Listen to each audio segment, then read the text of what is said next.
অঙ্গীকার পুরা করার জন্য ডাকেন। অঙ্গীকার অঙ্গীকার পুরা করার জন্য ডাকেন। কেননা কিয়ামতের দিন, হায় হায়, আমি তো বলি, জানি না বুঝবেন কি বুঝবেন না, আমি বলি এই উম্মতকে দুনিয়াতে পাঠানেরই কথা ছিল না। কি অনেক কিছু মিলাইলে দেখা যায় আমাদেরকে পাঠানেরই মনে হয় কথা ছিল না।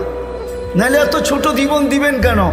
60-70 বৎসর, কত কাউকে তো হাজারও দিলেন, ঠিক না? আমাদেরকে 60-70 বৎসর দিয়ে কেন পাঠাইলেন? আবার 60-70 বৎসর দেওয়ার পরেও 2 পর্বে আমাদের জীবনটাকে আল্লাহ কমায় দিছেন, লেস করে দিছেন, বাদ দিয়া দিছেন।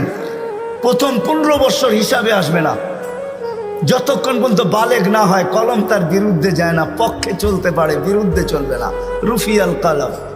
এইখানে 15 বৎসর বাদ। তারপরে যেটা থাইকা যায় 60 আর 70-এর ভিতর থেকে, যতক্ষণ আমরা ঘুমাই 4-6 ঘন্টা আর 8 ঘন্টা, এটাও কলম উঠানো থাকে, আমাদের বিরুদ্ধে যায় না, এটাও মাপ, এটাও। তাইলে আর থাকলো কি? কোরআন আমাকে বুঝায় এত অল্প সময়ের জন্য কেন পাঠাইলেন। তাহলে কোরআনের ভিতরে ডুব দিলে মনে হয় বুঝে আসে।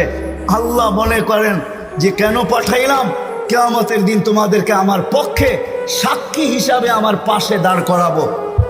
শুহাদা আলান নাস, কিয়ামতের দিন এই উম্মত আল্লাহর পাশে সাক্ষী হিসাবে দাঁড় করাবে আল্লাহ। সমস্ত উম্মতের উপরে আমাদেরকে সাক্ষী হিসাবে দাঁড় করাবে আল্লাহর পাশে। ইনশাআল্লাহ এই উম্মত কিয়ামতের মাঠে দাঁড়াবে না, এই উম্মত স্টেজে দাঁড়াবে। স্টেজে আল্লাহর পাশে স্টেজ লাগানো হবে, ওই স্টেজে এই উম্মত দাঁড়াবে।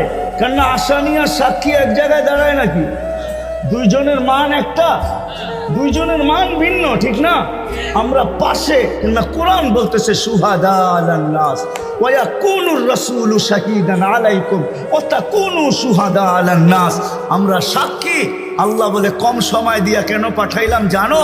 কিয়ামতের দিন কেউ প্রশ্ন করতে পারে যে এরা যে সাক্ষী হিসাবে দাঁড়াইলো, এরা তো দুনিয়াই দেখে নেয়, তাইলে আবার সাক্ষী হবে তো হবে কি কইরা? ওই দিন যেন আমি বলতে পারি এদের পা উঠায়া দেখো, এরা এখনো দুনিয়ার মাটি লাগানো আছে, যদিও কম সময়ের জন্য। মনে হয় আমাদেরকে দুনিয়া পালানোর জন্য আল্লাহ পাঠাইছেন। অনেক সময় বলে না, আরে আপনার টাইম নাই, তাতে কি আসে যায়, আমার বাড়িটা পাড়ায় চলে যায়। আল্লাহ মনে হয় এই জন্য পাঠাইছেন যেন আমরা দুনিয়াটা পাড়ায় চলে যাই।